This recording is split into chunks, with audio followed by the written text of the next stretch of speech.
ke dalam api neraka. Ini si susah hangta. Lamu ya sampai bau tamangan ngenam juga kumbe nake. Ya, ini masalahnya tidak sampai di akhirat itu tidak masuk surga, justru dimasukkan ke dalam apa? Api neraka, waliyadzubillah. Baik, kita akan dengar para hadirin rahmatullah azza wa jalla. Awaiqus sayr 'ala siratil mustaqim. Hambatan-hambatan di atas siratul mustaqim. Jelas sebut saya? Apa sih jelas? Allahu akbar. Hambatan-hambatan siratul mustaqim. Jadi kita perlu tahu ketika kita berjalan di atas tauhid, di atas sunnah Nabi sallallahu alaihi wasallam, ada yang berusaha untuk menghalangi kita. Tentunya intinya kembali kepada setan. Ini yang menjadi biang keladinya. Sebagaimana penjelasan Imam Ibnul Qayyim rahimahullah ta'ala. Kembali kepada apa? Iblis. Karena dia memang iblis ini musuh bebuyutan kita. Inna syaitana kana lakum adu. Setan itu adalah musuh kalian. Bukan kita saja yang dimusuhi, Adam yang pertama kali dimusuhi para jamaah. Nanti kita dengar penjelasan Imam Ibnul Qayyim rahimahullah ta'ala. Jadi berusaha setan ini menghalangi kita untuk menuju Siratul Mustaqim, yang mana diperincikan oleh para ulama kita ada 3 penghalang. Ada berapa, Bu? Bu saya, pira? Telun, alhamdulillah. Ja'a, penghalang ini datang di dalam suratul Fatihah. Di dalam suratul Fatihah ada petunjuk untuk bisa kita selamat dari penghalang-penghalang tersebut. Maka oleh karena itu para ulama kita menyebutkan dan memperingatkan 3 penghalang itu agar kita waspada. Wa hiya ala maratibiha fil khuturah. Berikut ini tingkatan-tingkatannya dalam segi bahayanya. Kumbe bahayana sesuai dengan urutannya. Al-aiqul awal, penghalang pertama, aiqus syirki billah, yang akan menghambat kita berjalan di atas siratul mustaqim, perbuatan syirik. Membagi-bagi hak Allah kepada selain Allah. Membagi-bagi kekhususan Allah kepada selain Allah. Ini penghambat paling besar untuk berada di atas siratul mustaqim. Al-thani, yang kedua, aiqul bid'ah. Tidak seperti ini Nabi mengajar kita. Nabi mengajar kita cukup apa? Alhamdulillah atau alhamdulillahi rabbil alamin. Cukup. Lagu nenek je rombok ya berselawat. Pertanyaan, salawat baik apa tidak? Tapi karena ini urusan agama, ditambah yang tidak datang dari Nabi, urung ya baik. Tidak baik dia. Ibnu Umar menegur. Nah, jadi sekilas para jamaah, berselawat bagus? Bagus. Nggak boleh kita larang orang selawat. Tapi masalahnya apa? Dia melebihi cara Rasulullah Sallallahu Alaihi Wasallam. Nabi ngajar kita 1, ia berombok 2. Ita pinteran kali Nabi. Ceketan kita lihat Nabi nenek. Ini masalahnya. Bukan masalahnya, bukan bagus nenek terbaca. Nah, ai kemarin ada lengi baca nono. Tidak ada yang mengatakan salah. Orang baca salawat bagus. Tetapi masalahnya di sini Nabi sudah mencontohkan. Dicontohkan hanya apa? Haji. Alhamdulillah. Balamun nenggeto jaba bebas itagin berombok.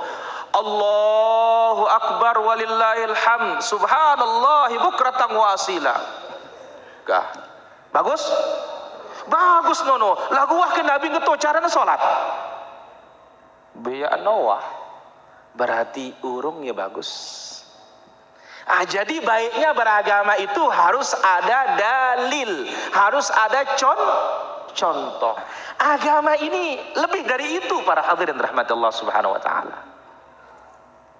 Jadi maunya Allah itu pas.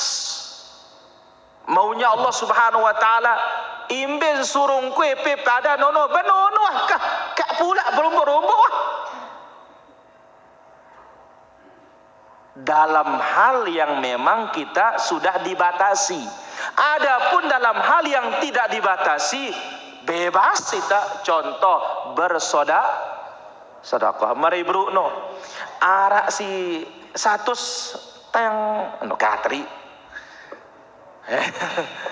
Arak si siu terima. Arak 2 yu terima.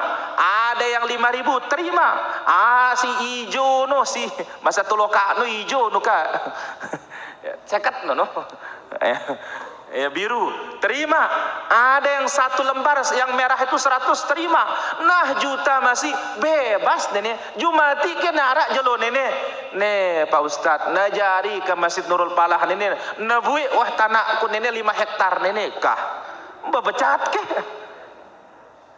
Dalam hal yang seperti ini bebas. Karena apa? Karena ini babnya beramal itu bebas. Tapi kalau sudah dikasih batas oleh Allah, jangan dilebihi. Zuhur 4. Nah telu kakak. Bau? Bisa? Kurangi 1, 3. Bila perlu naula kah? Tetap masuk surga wah. Tidak bisa. Harus ada aturan. Jadi itu yang diinginkan oleh setan dari kita ini. Bagaimana kita akan tambah-tambah, kita akan kurang-kurangi caranya beragama Rasulullah Sallallahu Alaihi Wasallam. Nomor 3, ya.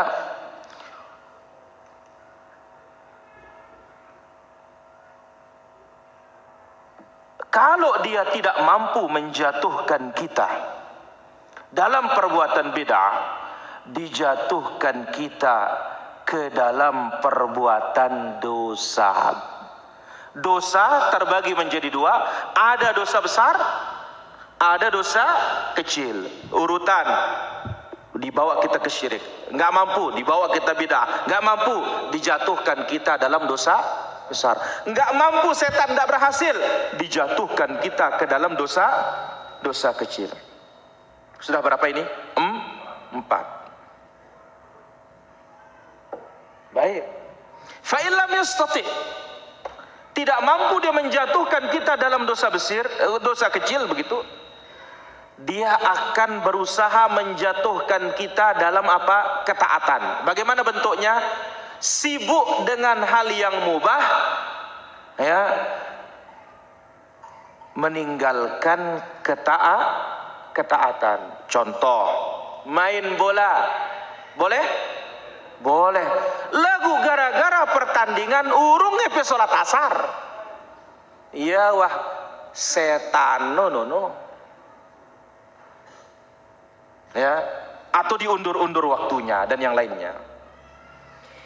Kalau dia tidak bisa, dia pindah yang ke-6. Mana dia? Contoh. Atau mana dia? Sibuk dengan hal yang kurang utama, meninggalkan yang utama. Contoh. Salat zuhur. Ada rawatibnya? Qabliyah zuhur ada? Ada. Bagaimana? setan pinter. Disibukkan dia untuk mengerjakan sholat sunnah wudu sampai lupa sholat sunnah rawatib. Mana lebih utama di saat kita sholat sunnah setelah wudu itu adalah waktu zuhur, rawatib muakkad atau sunnah wudu? Rawatib muakkad. Kenapa? Karena kalau habis waktu zuhur, habis waktunya rawatib. Kalau sunnah wudu, kapan wudu? Boleh. Tapi rawatib zuhur, apalagi 4 rakaat sebelum zuhur para jamaah, 4 rakaat sebelum zuhur ini sekaligus terbuka pintu langit itu. 4 rakaat sebelum zuhur, tembus pintu langit terbuka menuju Allah Subhanahu wa taala. Siapa yang berdoa, doanya dikabulkan oleh Allah Subhanahu wa taala. Nah, disibukkan kita dengan yang kurang afdal, meninggalkan yang afdal. Kemudian kalau tidak mampu yang ke-6 nih, pindah dia yang ke-7. Yang ke-7 ini tidak ada yang selamat. Andai kata ada yang selamat, Rasulullah Shallallahu Alaihi Wasallam juga selamat. Ternyata Nabi nggak selamat dari yang ke-7 ini. Apa itu? Akan diganggu waktu ibadah. No, kumbe Allahu Akbar, baru takbir, mah lupa aku kunci motor no. Uyup, imbe kaya nenek. Ampuk nenek nama lunas kreditan nenek.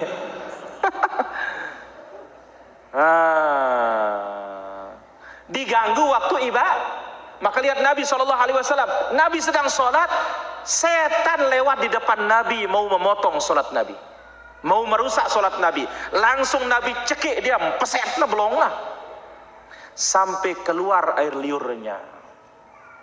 Jadi ini yang terakhir para hadirin, tidak ada yang bisa selamat ini. Diganggu oleh iblis, diganggu oleh setan waktu ibadah. Bayangkan Rasul tidak selamat dari godaan apa? Setan. Ini dia 7 perkara para hadirin yang dikehendaki oleh setan ini, ya, bagaimana manusia terjerumus ke dalam salah satunya, mulai dari yang paling besar sampai yang paling rendah. Yang paling rendah tidak ada yang bisa selamat. Oleh karena itu tidak ada jalan kita kecuali banyak-banyak mempelajari ilmu agama ini, kitabullah wa sunnatur rasul sallallahu alaihi wasallam. Setelah itu banyak-banyak terus berlindung kepada siapa? Allah azza wa jalla dari godaan-godaan syaitan.